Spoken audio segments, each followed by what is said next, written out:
পরবর্তী প্রশ্ন হচ্ছে, ঈমান ও তাওহীদ কি একই জিনিস? ঈমান ও তাওহীদ এক জিনিস নয়। ঈমান একটা ব্যাপক জিনিস। তাওহীদ শুধুমাত্র আল্লাহর উপর ঈমানের অংশের নাম তাওহীদ। আল্লাহর উপর ঈমানের অংশের নাম তাওহীদ। কেউ আল্লাহর উপর ঈমান আনলে সে তাওহীদ ঠিক হয়েছে, ঈমান বিল্লাহ বলে এটাকে। আল্লাহর উপর ঈমানের অংশের নাম তাওহীদ। আর যেগুলো আছে, মালায়েকাদের উপর ঈমান আছে, কিতাবের উপর ঈমান আছে, রাসূলদের উপর ঈমান আছে, আখিরাতের উপর ঈমান আছে, তাকদীরের উপর ঈমান আছে, বাকি যে 5টি জিনিস এই ঈমানের বাড়তি জিনিস, অর্থাৎ এগুলো ঈমানের সাথে সম্পৃক্ত, তাওহীদের সাথে সম্পৃক্ত নয়। তাওহীদ হচ্ছে শুধুমাত্র রব্বুল আলামিনের সাথে সংশ্লিষ্ট বিষয়ের নাম হচ্ছে তাওহীদ। আর বাকি যেগুলো আছে এগুলো হচ্ছে ঈমানের অন্যান্য রোকন। ঈমানের প্রথম রোকনটির নাম তাওহীদ, ঈমান বিল্লাহর নাম তাওহীদ। হ্যাঁ, কোনো ঈমানের অন্যান্য যে সমস্ত রোকন আছে এগুলিও কোনো না কোনো সূত্রে তাওহীদের সাথে গ্রথিত। কেন? আমরা জানি যে তাওহীদ কিসের নাম? তাওহীদ হচ্ছে মূলত যে আল্লাহ তাআলার সাথে সম্পৃক্ত। এগুলো আল্লাহ তাআলার আফআলের সাথে সম্পৃক্ত যেহেতু, তো এগুলিও আল্লাহ তাআলার তাওহীদের সাথে কোনো না কোনোভাবে লিঙ্ক আছে, সম্পর্ক আছে। কিন্তু মৌলিকভাবে তাওহীদ বলতে বোঝায় আল্লাহ তাআলাকে রব হিসেবে মানা, আল্লাহ তাআলাকে ইলাহ হিসেবে মানা, আল্লাহ তাআলার নাম ও গুণকে স্বীকৃতি দেয়া এবং আল্লাহ তাআলার অস্তিত্ব স্বীকৃতি দেয়া। 4টি জিনিসকে বোঝায়। অর্থাৎ আল্লাহ তাআলার অস্তিত্ব, তাকে রব হিসেবে মানা, তাকে একমাত্র তারই ইবাদত করা এবং তার নাম ও গুণ দিয়ে তাকে ইবাদত করা। এগুলি হচ্ছে, এটা হচ্ছে তাওহীদ। আর ঈমান হচ্ছে যেগুলি বলা হয়েছে এগুলির পরেও আরও আছে। অর্থাৎ আল্লাহর উপর ঈমান, সাথে ফেরেশতাদের উপর ঈমান, মালায়েকাদের উপর ঈমান এবং কিতাবের উপর ঈমান, রাসূলদের উপর ঈমান, আখিরাতের উপর ঈমান এবং তাকদীরের উপর ঈমান। পুরোটাই কিন্তু ঈমান। কিন্তু তাওহীদ হচ্ছে শুধু প্রথম অংশের নাম, আর বাকিগুলো তাওহীদের সাথে লিঙ্ক থাকবে, কিন্তু পুরোপুরি সেটাকে তাওহীদ বলতে পুরোটা বোঝায় না। এই জন্য তাওহীদ সাব্যস্ত করার অর্থই হচ্ছে আপনি ঈমানের প্রথম ধাপে প্রবেশ করলেন। এইটা না হলে অন্যগুলি ঈমান আনে কোনো লাভ নেই। এই জন্য প্রথমটা আগে মানে তাওহীদের কথাই বলে থাকে। তাওহীদের কথাই রাসূলুল্লাহ সাল্লাল্লাহু আলাইহি ওয়াসাল্লাম তাওহীদের কথাই আগে বলেছেন। এইটা ঈমান আনলে পরগুলি ঈমান আনা সহজ, কারণ যে ব্যক্তি মুহাম্মদ রাসূলুল্লাহ সাল্লাল্লাহু আলাইহি ওয়াসাল্লাম রাসূল হিসেবে মানবেন, অর্থাৎ এর অর্থ হচ্ছে তিনি বাকিগুলো ঈমান আনছেন, কারণ রাসূলুল্লাহ সাল্লাল্লাহু আলাইহি ওয়াসাল্লাম যা নিয়ে এসেছেন সেটাই হচ্ছে এটা হচ্ছে মুহাম্মদ রাসূলুল্লাহ নামে বিশ্বাস করার অর্থই হচ্ছে রসুল যা সংবাদ দিয়েছেন তা বিশ্বাস করা, রসুল যা নির্দেশ দিয়েছেন তা পালন করা, রসুল যা নিষেধ করেছেন তা পরিত্যাগ করা এবং রসুল যে শরীয়ত নিয়েছেন সেই শরীয়ত অনুসারে একমাত্র আল্লাহর ইবাদত করা। এই 4টি জিনিস হচ্ছে রাসূলুল্লাহ, মুহাম্মদ রাসূলুল্লাহ সাক্ষ্য দেওয়ার অর্থ। তো এইটা যদি কোনো কেউ সাক্ষ্য দেয়, এর অর্থ হচ্ছে সে তাওহীদের সাক্ষ্য দিল এবং রিসালাতের সাক্ষ্য দিল। প্রথমে সে আল্লাহ সম্পর্কে দিল, রাসূল সম্পর্কে দিল। আল্লাহ এবং রাসূল, লা ইলাহা ইল্লাল্লাহ মুহাম্মাদ, আশহাদু আল্লা ইলাহা ইল্লাল্লাহ আশহাদু আন্না মুহাম্মাদার রাসূলুল্লাহ, এই কালেমাটি যদি কোনো কেউ পরিপূর্ণভাবে সাক্ষ্য দেয়, সেই ঈমানের সাক্ষ্য পরিপূর্ণভাবে দিল এবং তাওহীদের রিসালাতের সাক্ষ্য দিল। এর মাধ্যমে সে নাজাতের আশা করতে পারে। আর যে ব্যক্তি শুধু তাওহীদের লা ইলাহা ইল্লাল্লাহ সাক্ষী দিল কিন্তু রাসূলকে মানল না, সে ব্যক্তি নাজাত পাবে না কোনোদিনই। পরবর্তীতে বলছেন আপনি এখানে আবার আল্লাহ কোরআনে ঈমানের কথা বলেছেন, তাওহীদ শব্দটা কোরআন হাদিসে কোথায় আছে? আবার তাওহীদের 3 প্রকার বিভাগ করা আছে কিসের ভিত্তিতে? সপক্ষে কোরআন ও হাদিসের কোনো দলিল আছে কি? আছে। জি ভাই, আল্লাহ কোরআনে ঈমানের কথা বলেছেন। আল্লাহ কোরআনে কারিমে ঈমানের কথা বলেছেন, এতে কোনো সন্দেহ নেই। বারবার ঈমানের কথা বলেছেন। তো ঈমান যেহেতু ব্যাপক একটা অংশ, ব্যাপক জিনিস, তার একটা অংশ হচ্ছে তাওহীদ। আর তাওহীদটা হাদিসে আসছে। রাসূলুল্লাহ সাল্লাল্লাহু আলাইহি ওয়াসাল্লাম হাদিসে আপনি পাবেন আইয়ুহিদুল্লাহ শব্দ স্পষ্ট আসছে, বুখারীর হাদিসে আসছে, মুসলিমের হাদিসে আসছে যে আউয়ালু মা তাদউ ইলাইহি শাহাদাতু আল্লা ইলাহা ইল্লাল্লাহ, আউয়ালু মা তাদউ ইলাইহি আইয়ুহিদুল্লাহ। রাসূলুল্লাহ সাল্লাল্লাহু আলাইহি লাব্বা বিত্তাওহীদ, তাওহীদ শব্দটি হাদিসে প্রচুর আসছে। রাসূলুল্লাহ সাল্লাল্লাহু আলাইহি ওয়াসাল্লামের বাণীতে ঈমান বিল্লাহ অর্থাৎ ধারাবাহিকভাবে রাসূল দাওয়াতের ক্ষেত্রে কোন ধারাবাহিকতা আগাবে এটা শিক্ষা দিয়েছেন সাহাবায়ে কেরামকে। নিজেও এই পথে ছিলেন। রাসূলুল্লাহ সাল্লাল্লাহু আলাইহি ওয়াসাল্লাম তিনি প্রথমে তাওহীদের দাওয়াত দিয়েছেন। তিনি গিয়েছেন এই ঈমানের প্রথম অংশ দিয়ে দাওয়াত দিয়েছেন। এটাই হলো দাওয়াতের ধারা, নিয়ম। দাওয়াতের ধারা হচ্ছে প্রথম কি কাজ হবে, প্রথম কাজ হবে তাওহীদের দাওয়াত। এটাই আমরা দিয়ে থাকি এবং এটার কথা আমরা বলে থাকি। রাসূলুল্লাহ সাল্লাল্লাহু আলাইহি ওয়াসাল্লাম এটাই করেছেন। এটা হচ্ছে ঈমানের প্রথম অংশ, এটার মধ্যে কোনো বিরোধ নাই। কারণ ঈমানের প্রথম অংশ আপনি যদি বলেন ঈমান বিল্লাহ, তাও একই কথাই হবে। আল্লাহর উপর ঈমানের দাওয়াতই হচ্ছে তাওহীদ দাওয়াত। একই জিনিসের দুইটা নাম, একই জিনিসের 10টা নাম হতে পারে, কোনো সমস্যা নেই। জিনিসটা বোঝা দরকার শুধুমাত্র। তো রাসূল আল্লাহ তাআলার ঈমান আনার কথা যেটা বলেছে তুমিনা বিল্লাহ, আল্লাহর উপর ঈমান, এটার নামই আরেক নাম হচ্ছে তাওহীদ। কেন? রাসূলুল্লাহ সাল্লাল্লাহু আলাইহি ওয়াসাল্লাম এটাকে তাওহীদ নামকরণ করেছেন। বুখারীতে আছে, প্রচুর বর্ণনায় আসছে তাওহীদ শব্দটি। এই জন্য আপনি পাবেন রাসূলুল্লাহ সাল্লাল্লাহু আলাইহি ওয়াসাল্লাম যখন মুআয ইবনে জাবাল রাদিয়াল্লাহু আনহুকে পাঠালেন ইয়ামানে, তখন তিনি তাকে বললেন যে তুমি তো আহলে কিতাবদের কাছে যাচ্ছ, প্রথম তাদেরকে ডাকবে আইয়ুহিদুল্লাহ, তারা যেন আল্লাহ তাওহীদ প্রতিষ্ঠা করে। বোঝা গেল তাওহীদ শব্দটি হাদিসের শব্দ এবং এটা ব্যবহার করতে কোন রাসূলুল্লাহ সাল্লাল্লাহু আলাইহি ওয়াসাল্লাম এটার প্রতি মানুষকে আহ্বান জানিয়েছেন এবং রাসূলুল্লাহ সাল্লাল্লাহু আলাইহি ওয়াসাল্লাম নিজে এটার প্রতি তিনি যখন তালবিয়া পাঠ করেছেন, তিনি যখন যাচ্ছিলেন বিদায় হজে, তখন তালবিয়া পাঠ করেছিলেন। তালবিয়া হচ্ছে লাব্বাইক আল্লাহুম্মা লাব্বাইক লাব্বাইক লা শারীকা লাক লাব্বাইক ইন্নাল হামদা ওয়ান নি'মাতা লাকা ওয়াল মুলক লা শারীকা লাক, অর্থাৎ যেটাকে লা ইলাহা ইল্লাল্লাহ অর্থে বিকল্প, সেটাকে অর্থাৎ এর অর্থে সেটাকে রাসূলুল্লাহ সাল্লাল্লাহু আলাইহি ওয়াসাল্লাম এটাকে বলছেন। জাবির ইবনে আব্দুল্লাহ বলতেছেন ফালাব্বা বিত-তাওহীদ, রাসূলুল্লাহ সাল্লাল্লাহু আলাইহি ওয়াসাল্লাম তাওহীদের তালবিয়া পাঠ করলেন। তাওহীদ অর্থ হলো এমন জিনিস যেটা শিরক মুক্ত, ঈমান বিল্লাহ, আল্লাহর উপর একক ঈমানের তালবিয়া পাঠ করলেন।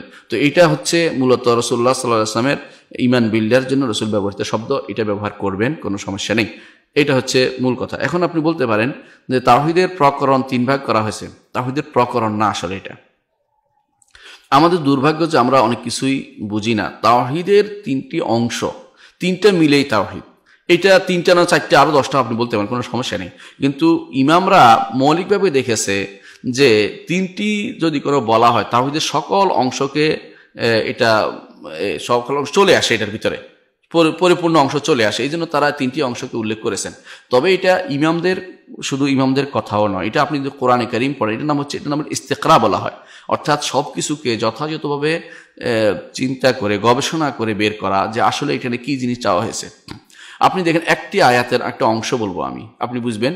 যেমন আলহামদুলিল্লাহি রাব্বিল আলামিন, এই আয়াতটা পড়তেছি আমি, এই আয়াতের একটা অংশ দেখেন, আলহামদু অর্থ প্রশংসা। প্রশংসা কে করে? মানুষ করে। মানুষ যেটা করে আল্লাহর জন্য, এটার নাম হচ্ছে তাওহীদুল ইবাদা বা ইবাদত করতে হয় আল্লাহর জন্য, তাওহীদুল উলুহিয়া বা ইবাদত বলতে হয় এটাকে। লিল্লাহি, লিল্লাহি আল্লাহর জন্য, লিল্লাহ আল্লাহর একটা নাম, মহান সত্তার জন্য আল্লাহর নাম বলতেছেন, এই জন্য আল্লাহর জন্য বলার কারণে এটা হচ্ছে তাওহীদুল আসমা ওয়াস সিফাত, আল্লাহর উলুহিয়া ইবাদত তার জন্য হয়, এই জন্য এটার নাম হচ্ছে উলুহিয়াত বা ইবাদতের নামটা আল্লাহর জন্য হওয়ার কারণে তাওহীদুল আসমা হয়েছে এখানে, অর্থাৎ আল্লাহ তাআলার নাম এখানে আসছে। রব্বুল আলামিন, যিনি রব, তিনি সমস্ত জগতের রব, এখানে রুবুবিয়ত অর্থাৎ তিনি রব অর্থ তিনি আমার স্রষ্টা, তিনি আমার মালিক, তিনি আমার পরিচালক।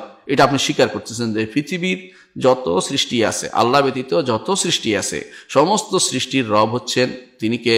আমার আল্লাহ রব্বুল আলামিন। তো আমি একটি আয়াতের ভিতরে 3টি অংশ পেয়েছি, 3টি কি এক কথা? কখনো এক কথা না। 3টিকে আপনি যদি বলেন যে কোরআন আয়াত পাইছি আমি তো বুঝি না, না বুঝলে সেটা ভিন্ন কথা, আপনি বুঝে নেন। এইভাবে আপনি দেখবেন কোরআনে কারীমের আগা গোড়া পুরোটাই হয় তাওহীদের কথা বলা হচ্ছে, হয় তাওহীদুর রুবুবিয়্যাহ না উলুহিয়া না আসমা সিফাত, এই 3টার কথা বলা হয়েছে। এখন বলতে পারেন যে আমি তো আরো অংশ পাই, যেমন তাওহীদুল হাকিমিয়া, রাষ্ট্র চলবে আল্লাহর নীতিতে। বলবো যে রাষ্ট্র চলবে আল্লাহর নীতিতে, এটা কিন্তু 2টা অংশ। একটা হচ্ছে নীতিটা আল্লাহর, আর চলবে মানুষ নিজে চলবে। তো নীতিটা আল্লাহ হওয়াতে রুবুবিয়্যাহর অংশ, কারণ আল্লাহ লাহুল খালকু ওয়াল আমরু, নির্দেশ আল্লাহই দিবেন।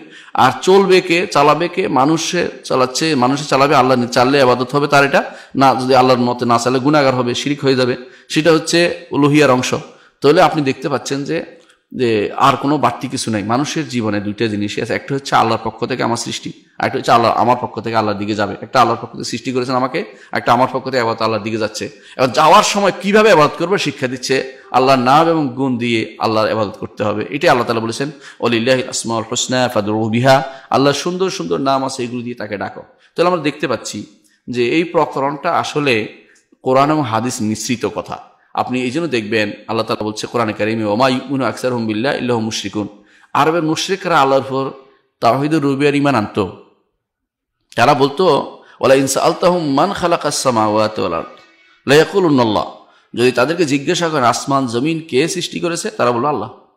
তো রাসূল কি জন্য যুদ্ধ করলেন? তাহলে তারা তো স্বীকার করতেই আছে।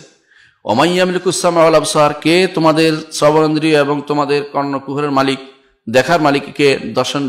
দেখার যন্ত্রের মালিক অর্থাৎ চোখ কানের মালিক কে? তারা বলবে আল্লাহ। সায়াকুলুনাল্লাহ, তারা বলবে আল্লাহ। আবার ওমাইয়াম ইউদাব্বিরুল, আমরা সবকিছু পরিচালনা করে কে? আল্লাহ। কোরআন কারীমে আল্লাহ তাআলা সূরা নামলের মধ্যে বিস্তারিত উল্লেখ করেছেন যে আসমান জমিন সৃষ্টি করছে কে? তারা হচ্ছে আল্লাহ। আসমান জমিন পরিচালনা করে কে? আল্লাহ। তোমাদেরকে বিপদ হলে উদ্ধার করে কে? আল্লাহ। তাহলে তারা এটা মানে।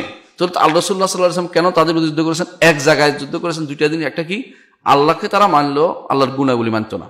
আল্লাহকে মানলো, আল্লাহর একমাত্র আল্লাহ ইবাদত করতো না। এবাদত একমাত্র আল্লাহরই হবে, দুনিয়ার কারো জন্য এবাদতের কোনো অংশ দিলে সেটা হয়ে যাবে শিরিক। এইটাতে তারা বিরোধিতা করতো। আর নামে গুণের মাঝে তার আপত্তি ছিল। তার রহমান মানতো না, কালু আমার রহমান, রহমান কি জিনিস? তো দেখা যাচ্ছে যে যেই জিনিসের কারণে আরবরা স্বীকার করতো আর যে জিনিস স্বীকার করতো না, দুটো একরকম না। এই জন্যই আপনি দেখতে পাচ্ছেন যে আরবরা স্বীকার করতো রুবুবিয়ত, অর্থাৎ আল্লাহকে রব হিসেবে মানতো, একমাত্র আল্লাহর ইবাদত করতো না। আরবরা আল্লাহ তাআলার নাম কিছু মানতো, কিছু মানতো না। আল্লাহ তাআলা আরবরা আল্লাহ তাআলার গুণের কিছু অংশ মানতো, কিছু অংশ মানতো না। কিরকম? তারা দুইজন বসছে, মোটা মানুষ দুইটা বসে বলতেছে কাবার সামনে যে আমরা যে গোপনে কথা বলি আল্লাহ বোধহয় শুনে না, আর বলছে না কিছু শব্দ করলে বোধহয় শুনতে পায়। তো কোরআনে কারিমে আল্লাহ তাআলা এই আয়াত নাজিল করেছেন যে যেভাবে বলো আল্লাহ তাআলা কিন্তু সবই শুনতে পায়। আল্লাহ তাআলা নাজিল করে দিলেন, কুলিদুল্লাহ আউদুর রহমান আইয়াম্মা তাদু ফালাউল আসমাউল হোসনা, রহমান ডাকো, রাহিম ডাকো, যেটাই ডাকো আল্লাহ তাআলার সুন্দর সুন্দর নাম রয়েছে। এবং আল্লাহ তাআলা বলেছেন যে নাম দিয়ে ডাকতে হবে, ইবাদত করার জন্য নামগুলি খুব প্রয়োজন, জানতে হবে তিনি কত মহান সত্তা। এইগুলির কারণে যেগুলো ইস্তিকরা বলা হয়, এগুলি থেকে বের করে আমরা তিনটি অংশ বলে। তিনটে অংশ বিভক্ত হচ্ছে এই নয় যে ভাগ করে দিচ্ছি যে একটা অংশ হলে জায়েজ হয়ে যাবে, এটা পারছি সুতরাং জান্নাত জায়েজ, এরকম না। এই অর্থাৎ যে কোনো জিনিসের তিনটি অংশ পরিপূর্ণ না হলে এটা পূর্ণ হচ্ছে না, এইটা বলা হচ্ছে। অর্থাৎ এই জিনিসের অর্থাৎ তাওহীদের তিনটি পুরোপুরি অংশ পূর্ণ হতে হবে, তখন সেটা তাওহীদ পূর্ণ হবে। যেমন ধরেন সালাত, আল্লাহ তাআলা বলছে আকিমুস সালাত। এখন যে আপনি বলেন যে সালাত অর্থাৎ দোয়া, আমি দোয়া করলে চলো, তা কিন্তু না।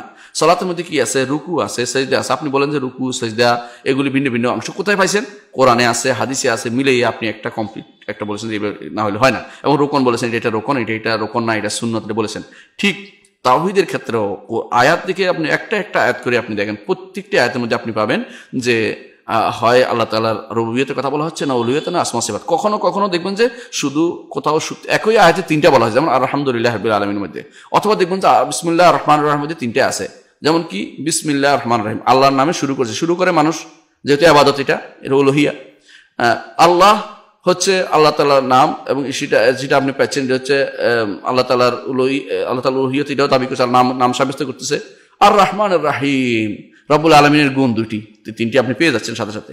তাহলে এইভাবে যদি তাকান কোরআনে কারিমের আয়াতগুলো আপনি পড়বেন, আপনি দেখবেন যে কোথাও হয় আল্লাহ তাআলাকে ইবাদত করতে বলা হয়েছে, এটা আল্লাহ তাআলার ইবাদতের অংশ, এটা কোথাও আল্লাহ তাআলার রব হিসেবে মানার কথা বলেছে, ইবাদতের অংশ। কোথাও আল্লাহ তাআলার নাম ও গুণের কথা বলা হচ্ছে আয়াতের শেষে বা প্রথমে, সেটা আল্লাহ তাআলার নাম ও গুণের অংশ। অথবা কোথাও বলা হচ্ছে যারা আল্লাহর ইবাদত করেছে তাদের কি পুরস্কার রয়েছে, তাদের কথা বলা হয়েছে, এটা আল্লাহ তাআলাকে মানার অংশ, ইলাহ হিসেবে, অর্থাৎ আল্লাহ তাওহীদের অংশ। আর যদি বলেন যে কোথাও দেখা যাচ্ছে আল্লাহ তাআলাকে যারা মানে না তাদের শাস্তির কথা বলা হয়েছে, এর অর্থ হচ্ছে যারা তাওহীদের তিনটি অংশের কোনো অংশ মানেনি তাদের জন্য কঠিন শাস্তি রয়েছে। তাহলে আমরা বুঝতে পারছি যে এই যে ভাগটা হচ্ছে, এটাকে বলে ইস্তিকরা। যে কোনো জিনিসের আপনি যদি অর্থ নিয়ে চিন্তা করেন আপনার কাছে স্পষ্ট ধরা পড়বে যে রাসূল কি জন্য যুদ্ধ করলেন। আবু জাহাল যখন বদরের যুদ্ধে আসতেছে আল্লাহর কাছে দোয়া করতেছে, আবু জাহাল দোয়া করতেছে, আল্লাহ কাবা ধরে, আল্লাহ যেই ব্যক্তি আমাদের বাইয়ে বাইয়ে শত্রুতা তৈরি করে দিয়েছে এবং পিতা এবং সন্তানের মধ্যে শত্রুতা তৈরি করেছে, আগামী দিন তাকে পিষে ফেলো, দোয়া করতেছে আল্লাহর কাছে। তাহলে সে আল্লাহর কাছে দোয়া করতেছে, আল্লাহকে মানছে, কাবা ধরে দোয়া করতেছে, তারপর রাসূল তার বিরুদ্ধে যুদ্ধ করলেন কেন? এত কিছু হয়ে গেল, একটাই কি, সে আল্লাহকে যেমন মানতো লাত উজ্জাকেও তেমনি মানতো। আমাদের দেশে যেমন আল্লাহকেও মানে, আবার বলতে থাকে, গানের মধ্যেও বলতেছে যে পীরের নাম লেখা দাও, আমি জান্নাত দরকার নাই, পীরের নাম দিয়ে দাও। অনেকে আছে পীরের নাম পাইলে তার সব চলে, অনেকে আছে তাদের নেতার নাম পাইলে সব চলে। নেতার ইবাদত করতেছে, এরা নেতার ইবাদত তাদের জন্য যথেষ্ট হয়ে যাচ্ছে। এবং নেতাকে কেউ কেউ বলে ওরশিফ হিম, তার ইবাদত করতেছি, তারা এটা বলে থাকে। এর অর্থ হচ্ছে যাদের এরকম অন্তর লেগে আছে কোনো নেতার পিছনে, আল্লাহর চেয়ে বেশি তাদেরকে ভালোবাসছে।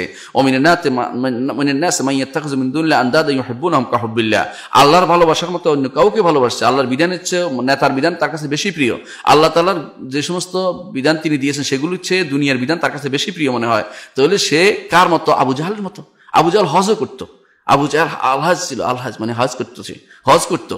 আবু জাহাল কাবাতে সালাতও আদায় করতো। তার মধ্যে আল্লাহ তাআলা কি বলেছেন, ওমা কানা সালাতু ইনদাল বাইতি ইল্লা মুকামা তাসদিয়া। তাদেরও একটা সালাত ছিল, সেখানে হাততালিয়ার বাজে শীষ বাজানো ছিল তাদের সালাত। তারা সালাতে পড়তো, তাদের টাকাও দিত, তারা কাবা ঘরের সেবাও করতো। তারপরেও রাসূলুল্লাহ সাল্লাল্লাহু আলাইহি ওয়াসাল্লাম তাদের বিরুদ্ধে যুদ্ধ করলেন কেন? এবং তাদের বিরুদ্ধে কথা বলেন একমাত্র ইবাদত আল্লাহর জন্য হওয়া দরকার, এটার জন্য। যে অংশটুকু, তাহলে বোঝা গেল যে ঈমানের একটা অংশ তাদের আছে, কিন্তু আরেকটা অংশ তাদের নাই। ঈমান পরিপূর্ণ না হলে, ঈমান যেমন সালাত পরিপূর্ণ না হলে সালাত হয় না, সালাতের প্রতিটি অংশ। অজু যেমন আপনি একটা পা ধুলেন অজু হয়নি, আপনি একটা মুখ ধুলেন অজু হয়নি, 4টা জিনিস মিললে অজু হবে। তেমনি ভাবে তাওহীদেরও 4টি অংশ মিলাইলে আপনার এটা তাওহীদ হবে না, 3টি অংশ মিলালে তাওহীদ হবে, তাওহীদ হবে না। এটা হচ্ছে ইমামরা পরীক্ষা করে দেখেছেন বাস্তব অবস্থা। এটাতে মনে হয় দোষের কিছু নাই। কেন দোষের কিছু নাই? এটা হচ্ছে এই তাকসিম করা হয় বুঝার জন্য। যারা বুঝতো সহজে বুঝে নিত তাদের জন্য তাকসিমের দরকার ছিল না। আপনি দেখেন অসুলে ফেকা আছে, এগুলি আমাদের পরবর্তী নামরা কেন দিয়েছে? এই জন্য যে এরা আগেকার লোকরা বললেই বুঝে ফেলতো এই আয়াতের অর্থ কি, এই হাদিসের অর্থ কি, এরা ব্যাখ্যা কি বুঝে ফেলতো। বুঝে না যেহেতু তখন এটাকে বাধ্য হয়ে একটা শাস্ত্র আকারে সাজিয়ে আপনাকে বুঝানোর ব্যবস্থা করা হয়েছে। কিন্তু এগুলি কোনোটাই শরিয়া বিরোধী নয়, এই ভাগটা কোনো দোষের কিছু নয়। তেমনিভাবে এখানেও তাওহীদের এই প্রকরণ বলতে আমরা একটা আলাদা তাওহীদ হয়ে যাবে, জায়েজ হয়ে যাবে এরকম না। তিনটা মিলেই একটা। তিনটা যদি কোনো অংশ যদি কোনো হয়ে যায়, যেমন আরব মুশরিকরা একটা অংশ ছিল একটা অংশ ছিল না, সেটা তাওহীদ হবে না। তেমনি ভাবে কেউ যদি আল্লাহর নাম গুণকে অস্বীকার করে তাওহীদ হবে না। কেউ যদি কোনো আল্লাহর একমাত্র আল্লাহ ইবাদত না করে অস্বীকার, সেটা তার তাওহীদ হবে না। কেউ যদি আল্লাহকে রব হিসাবে মেনে নেয় আর কিছু মানার, সে তাওহীদ হবে না। শুধু রব মানার ক্ষেত্রে আল্লাহকে রব হিসাবে মানি, তিনি একজন আছেন মানি, অথবা তিনি আমাকে শরীয়ত দিয়েছেন দিন আছেন মানি, অথবা বছরে একবার তার কাছে ধর্ণা দিয়ে যায়, এটি কোনোটাই কিন্তু ঈমানদার হওয়ার লক্ষণ নয়, ঈমানদার হওয়া যায় না। এটা হচ্ছে তাওহীদের প্রকরণের মূল কারণ। আর যুগ যুগ ধরে দ্বিতীয় যে কারণটা, যুগ যুগ ধরে আল্লাহ উল্লেখ করেছেন। আপনি দেখবেন যে ইমাম তহাবি উল্লেখ করেছেন, ইমাম ইবনে জারীর তাবরি উল্লেখ করেছেন, ইমাম যারা কিতাব লিখেছেন আকীদার উপরে বা তাওহীদের উপরে, সুন্নাহর উপরে, ঈমানের উপরে, প্রত্যেকেই তাওহীদের অংশগুলো উল্লেখ করেছেন। এবং দেখবেন আরো আশ্চর্যের বিষয় হচ্ছে ইমাম ইবনে কাসির বলেন, ইমাম ইবনে জারীর তাবরি বলেন, যারাই তাফসির লিখেছে তারাও যখন এই আয়াতে তাফসির আসছে যে ঈমান কিসে আনছে, বলছে তারা রুবুবিয়ত ঈমান আনছে, উলুহিয়তকে অস্বীকার করতো, অথবা তারা রুবুবিয়তকে ঈমান আনছে, তারা আসমা সিফাতকে অস্বীকার করতো, তারাই উল্লেখ করেছে।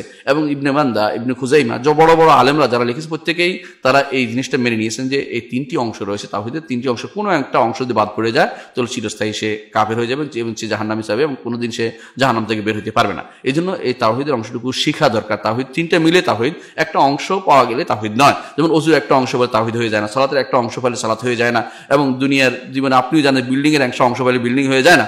তেমনি ভাবে এটাও 3টা মিলে একটা। সুতরাং এটাকে আপনি যদি বলেন যে এটা কোত্থেকে আসলো, এটা হচ্ছে আমি বুঝাতে পারিনি আপনাকে, এটা হচ্ছে বড় আমার অযোগ্যতা, আর আপনি বুঝতে পারেননি, এটা আপনার কি বলবো, আপনি বুঝে নেবেন, এটাই হলো মূল কথা। আশা করি আপনি বুঝতে পারছেন যে আমাদের কোন পথে এগোতে হবে। বুঝতে হবে যে এটা কোনো প্রকরণ নয় যে আমরা একটা পাইছি আর একটা পাইনি, এরকম না। এটা 3টে মিলে একটা, কোনো একটা অংশ হলে আরেকটা অংশের সাথে জুড়ে দিতে হবে, নাহলে এটা ইমানদার হতে পারে না কোনোদিন। আশা করি বুঝছেন।